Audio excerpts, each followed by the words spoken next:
Hi students, welcome to IK academy. இந்த வீடியோவில் என்ன பார்க்க போகிறோம் அப்படின்னா, இப்போ ஸ்டூடெண்ட்ஸ் எல்லாமே எஸ்ஏ எக்ஸாம் எப்போ வரும்னு கேட்டுட்டு இருந்தீங்க. அதே மாதிரி எக்ஸாம் பேட்டர்ன் எதாவது மாறுமா, ஸோ டிபார்ட்மெண்ட் கோட்டா எதாவது மாறுமா அப்படின்ற மாதிரி நியூஸ்லாம் வந்துட்டு இருந்துச்சு. அந்த நியூஸ் இல்லாமல் நமக்கு வந்து கேஸ் எப்போ முடியும், என்ன இஷ்யூஸ் வரும் அப்படின்றலாம் ஒரே குழப்பத்தில் இருந்தீங்க. இப்போ தெளிவாக வந்துருச்சு ஒரு முடிவு. என்னென்னா தெளிவாக ஜியோ போட்டிருக்காங்க. ஸோ உங்களுக்கு அதே மாதிரி ஏஜ் வருமா, எங்களுக்கு ஏஜ் ஒரு லிமிட் இருக்குமா, இல்லை முடிஞ்சிருச்சா அப்படின்னு நம்ம நிறையா இதில் சொல்லியிருந்தோம். இது வந்து இன்னும் 5 இயர்ஸ்க்கு இந்த ஜியோ நெக்ஸ்ட் இயர் வரைக்கும் கவர்மெண்ட்டே கேன்சல் பண்ணுறதுக்கு இந்த ஜியோ இருக்குது அப்படின்னு சொல்லியிருந்தோம்.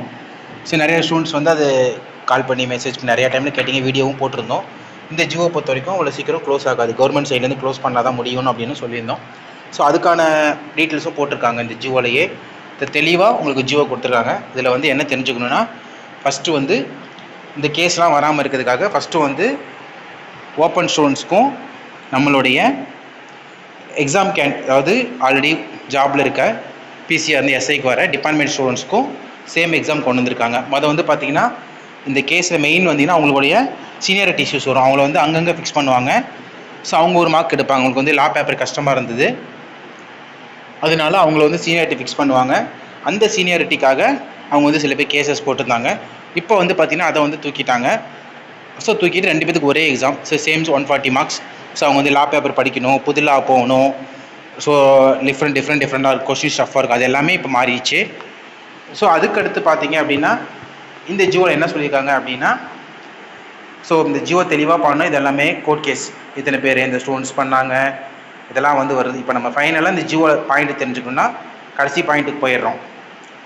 இதுதான் வந்து எந்த ஜியோலையும் கடைசியாக இருக்க தான் தெளிவு. இதில் பார்த்தீங்கன்னா government consideration decided to accept the proposed Director General of Police accordingly of the Supreme Court of India. Supreme Court Indiaோட பேரா ஆஃப் இட்ஸ் 8th ரெஃபரன்ஸில் இருக்க இந்த ஜிஓவோட படி the government direct the chairman Tamil Nadu ஜீன் service commission director recruitment of the sub inspector of police henceforth new proceedings adopted பண்ண சொல்லிட்டாங்க. அதாவது இன்னொரு instruction கொடுப்பாங்க. அந்த இன்ஸ்ட்ரக்ஷன்ஸ் படி அவங்க வந்து அதாவது 2க்கும் ஒரே எக்ஸாம் நடத்துங்க, இன்னும் சில ரூல்ஸ் கிளாரிஃபிகேஷன்ஸ் வந்து கொடுப்போம் அப்படின்ற மாதிரி சொல்லியிருக்காங்க. ஸோ அதெல்லாம் பார்த்தீங்க அதான் சொல்லியிருக்கேன், necessary amendment will be issued in the relevant service rules separately. So அது வரும் உங்களுக்கு. ஸோ இதெல்லாமே டைம் கொஞ்சம் எடுத்துக்கும். ஸோ அதுக்கப்புறம் கெசட்லேயும் பண்ணுவாங்க. ஸோ இப்போ இதுக்கு வந்து பார்த்தீங்கன்னா உங்களோட கிளாரிட்டி தெளிவாக தெரிஞ்சிச்சு. ஏஜ் என்ன, எனக்கு என்ன ஏஜ் வரும், அதாவது 2025 படி 100% டைரக்ட் ரெக்ரூட்மெண்ட் எங்களுக்கு என்ன ஏஜ் வரும் அப்படின்றத தெளிவாக சொல்லியிருக்காங்க. அதாவது 8 வந்து இருந்தது, இப்போ 100% டைரக்ட் ரெக்ரூட்மெண்ட் படி மாற்றிட்டாங்க. ஸோ இப்போ பார்த்தீங்க அப்படின்னா ஓசிக்கு வந்து 30 வயசு வரைக்கும் வருது.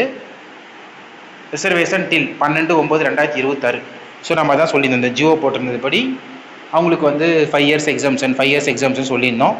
அந்த 5 இயர்ஸ் இப்போ தெளிவாக போட்டாங்க. கோவிட் ரிலாக்ஸேஷன் டில் 12/9, அதாவது இந்த வருஷத்தோட இந்த நோட்டிஃபிகேஷன்ஸோட உங்களுக்கு வந்து நியர்லி முடிஞ்சிடும் ஏஜ் ரிலாக்ஸேஷன். அடுத்த வருஷம் உங்களுக்கு வர்றதுக்கு ரொம்ப சான்ஸ் கம்மி தான். சப்போஸ் அடுத்த நோட்டிஃபிகேஷன் ஜூலையில் விட்டு வந்ததுன்னா ஓகே, இல்லை டேட்டு கொண்டு போனாங்க அப்படின்னா கண்டிப்பாக நெக்ஸ்ட் இயர் பாசிபிலிட்டிஸ் ரொம்ப கம்மி. ஸோ இந்த ரெக்ரூட்மெண்ட் முடிஞ்சு அது நெக்ஸ்ட் இயர் நோட்டிஃபிகேஷன் வந்துருச்சுன்னா ஓகே, அதர்வைஸ் அடுத்து கொண்டு போயிடுவாங்க. ஸோ அதனால் அது கடைசி சான்ஸ்.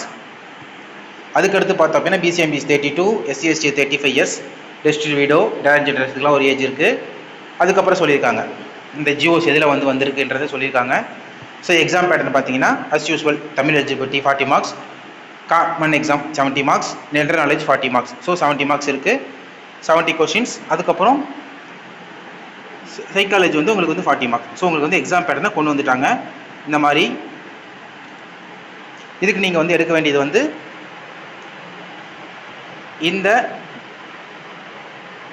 140 கொஷின்ஸ் இருக்குது பார்த்தீங்களா, 70-40 common exam 70. So GS paper வந்துடும். அதில் வந்து என்னென்ன கொடுக்குறாங்க அப்படின்றது, அதாவது டிபார்ட்மெண்ட் கோட்டா வந்து காமன் எக்ஸாம்னு மாற்றிட்டாங்க. அது வந்து மேபி இந்த சைக்காலஜி, ஜிஎஸ் எல்லாமே சேர்ந்து கூட வரலாம். அதுக்கடுத்து ஜென்ரல் நாலேஜ் 40 கொடுத்துருக்காங்க. ஸோ மேபி அதில் வந்து ஹிஸ்ட்ரி, ஜியாகிரஃபி இந்த மாதிரிலாம் வரலாம். அடுத்து சைக்காலஜி பேப்பர் அஸ் யூஸ்வல் நம்மகிட்ட இருக்குது. பட் இது வந்து வாய்ஸ் இது கொஞ்சம் குறைஞ்ச மாதிரி இருக்குது. ஸோ நமக்கு இதுக்கு வந்து கிளாரிஃபிகேஷன் வரலாம்.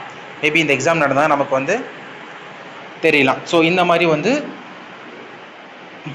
ஒரு அக்யூரேட்டாக தெரியும். அஸ் யூஸ்வல் காமன் எக்ஸாம்னா நம்ம ஏற்கனவே காமன் சிலபஸ் எழுதுகிற மாதிரி இருக்கும். அதுக்கடுத்து பார்த்தீங்க அப்படின்னா ஃபிசிக்கல் மெஷர்மெண்ட் ஆஸ் யூஸ்வல் இருக்கிறது தான். ஸோ இதெல்லாமே உங்களுக்கு வந்து எந்த சேஞ்சஸுமே கிடையாது. ஸோ இது பொறுத்த வரைக்கும் அஸ் யூஸ்வல் இந்த ஜியோ சொல்லிட்டாங்க. இந்த ஜியோவில் என்ன பண்ணியிருந்தாங்கன்னா மினிமம் நீங்கள் அந்த என்டூரன்ஸ் டெஸ்ட் மட்டும் பாஸ் பண்ணணும் அப்படின்ற மாதிரி சொல்லியிருப்பாங்க. 150 மீட்டர்ஸ் ஓடணும் ஆர் 400 மீட்டர்ஸ் ஓடணும்னு.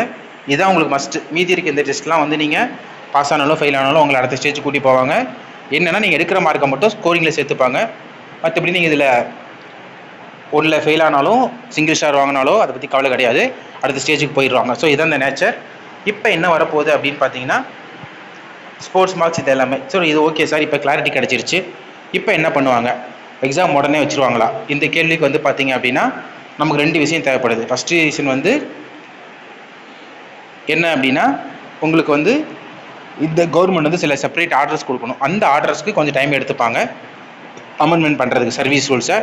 அது எப்படி பார்த்தீங்கன்னா ஒரு 15-20 டேஸ், மேபி 1 மந்த்து கூட ஆகலாம். ஸோ அது ஒரு டைம் எடுக்கும். நெக்ஸ்ட்டு பார்த்தீங்கன்னா படிக்கணும். இப்போ டிபார்ட்மெண்ட் கேட்ட நிறைய ஸ்டூடெண்ட்ஸ் படித்தாங்க, அவங்களுக்கு படிக்க டைம் கொடுக்கணும். அதுக்கு ஒரு 1 month 2 months கொடுக்கலாம். ஸோ இப்போ பார்த்தீங்கன்னா அக்டோபர் மிடில் இருக்கும். மிட் அக்டோபர்லேருந்து எப்படி பார்த்தாலும் ஒரு 2 months மினிமம் ஆக வாய்ப்புகள் அதிகமாக இருக்குது.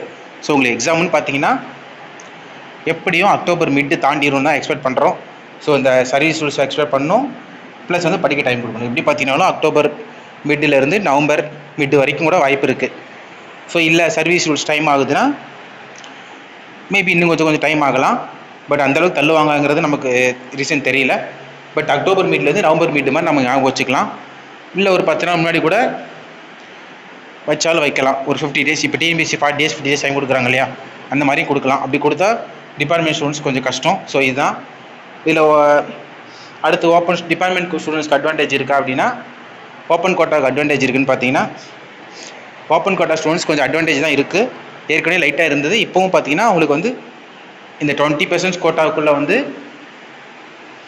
இவங்க வந்து உங்களை டிபார்ட்மெண்ட்டில் இருக்கவங்க வந்து உங்களை பீட் பண்ணுறதுக்கு வாய்ப்பு இல்லை. ஸோ அவங்க சர்வீஸில் இருக்கிறனால படிக்க டைம் கிடைக்காது, ரொம்ப ரிஸ்கில் இருப்பாங்க. ஸோ லேட்டஸ்ட்டாக சர்வீஸ் போயிருந்தால் ஓகே. ஸோ அந்த மாதிரி உங்களுக்கும் இன்னும் அட்வான்டேஜ் இருக்குது. ஸோ அதனால் மற்றபடி சிலபஸ் வந்து அவங்க நேஜராக செஞ்சாயிருக்கு. உங்களுக்கு வந்து எக்ஸாமுக்கான டேட் ஓப்பன் ஆயிருக்கு, ப்ளஸ் ஏஜ் கிளாரிஃபிகேஷன் ஃபுல்லாக கிடச்சிருச்சு. ஸோ இது 2 அட்வான்டேஜ் இருக்குது. ஸோ படிங்க. நம்ம இன்ஸ்டியூட்லேயும் பார்த்தீங்க அப்படின்னா உங்களுக்கு ஃபுல் டெஸ்ட் கொண்டு வர போகிறோம். ஃபுல் மார்க் டெஸ்ட் ஒரு 15-20 டெஸ்ட் பிளான் பண்ணியிருக்கோம். அதை பற்றி ஃபுல் டீட்டெயில் வந்து உங்களுக்கு அனௌன்ஸ்மெண்ட் வரும். ஸோ இப்போதைக்கு ஒரு ரூட் கிளியர் ஆகிடுச்சு. படிக்க வேண்டியதை கண்டினியூ பண்ணுங்கள். எக்ஸாம் கன்ஃபார்ம், டேட்டு தான் முன்ன பின்ன, அதனால் அதை பற்றி பயப்பட வேண்டாம். களத்தில் இறங்குங்க, கண்டிப்பாக ஒரு அச்சீவ்மெண்ட் பண்ணுங்கள். தேங்க்யூ.